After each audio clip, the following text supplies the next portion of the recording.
Hey YouTube, I hope you're having a wonderful day. Today, we're going to pivot over to sports and medicine. No, I'm not an athlete, and I'm definitely not a doctor. As a matter of fact, I know almost nothing about sports. I do have a background in medicine, though. I worked as an EMT and then a paramedic for about 10 years, so with my very limited knowledge, I'll try to break down the story for you. The topic of today's discussion is, of course, Damar Hamlin. As many of you have seen in the news, Damar collapsed on the field right after a play where he was hit in the chest. There is much information going around, and not all of it is accurate. There's a lot of speculation as to what caused him to collapse, and many people are confused as to what really happened. So I will try to give you a bit of a history and a breakdown of what it looks like to me. First of all, Damar did not have a heart attack. A heart attack is when there is a disruption of the blood flow to the heart muscle cells. I'm not going to try to go into the boring anatomy, but in short, when the heart relaxes after a beat, there are two small blood vessels that get pumped with blood. This brings blood to the muscles of the heart itself. When there is a disruption of that blood flow, for whatever reason, it causes a heart attack. A heart attack is defined as death of muscle cells. This is not what happened to Damar, though. What happened to Damar is his heart stopped beating completely. The reason it stopped, and of course this is complete speculation on my part, is because he had something called R on T phenomenon. Now you'll say, "Oh man, David, why are you giving me all these fancy terms and stuff? No one without a degree in anatomy or medicine understands a word you're saying." Well, I'm sorry about that, but I'll try to break it down in the most simple terms as possible.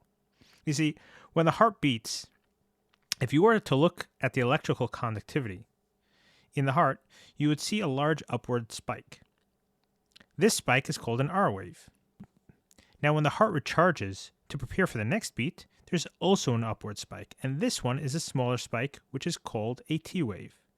Now, at the beginning of the T wave, the heart is in a place where the heart cannot create a new electrical beat because it didn't recharge yet, right? The T wave is when the heart recharges. However, what happens when you're halfway there and you have a little bit of a recharge? Well, in that case, a new beat can start. And if it happens where the beat starts in the middle of the recharge phase, this is called R on T phenomenon. What does this have to do with Damar? Well, there are many ways for a beat to start. Being hit in the chest is definitely a way for a beat to go off. When a beat happens at the exact perfect time that it causes R on T phenomenon, all the electricity in the heart goes haywire, and the heart just stops beating. Now, you may ask, if his heart just stopped beating, why was he able to stand up for like 7 seconds before he collapsed? Well, Damar is a very fit athlete. Athletes who are really fit have a naturally slow heartbeat. And because of this, his body did not shut down right away. Because it's used to having a slow heartbeat, so his heart doesn't have to beat right away. Some athletes even have a beat once every 6 to 8 seconds.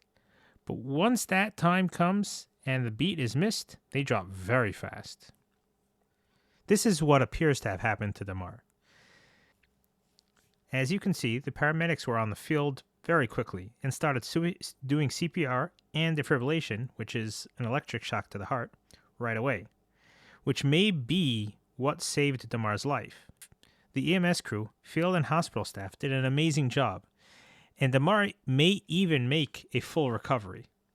Whether he comes back to sports is anyone's guess at this point, but we're all definitely glad that he survived, and we wish him all the best and a speedy recovery.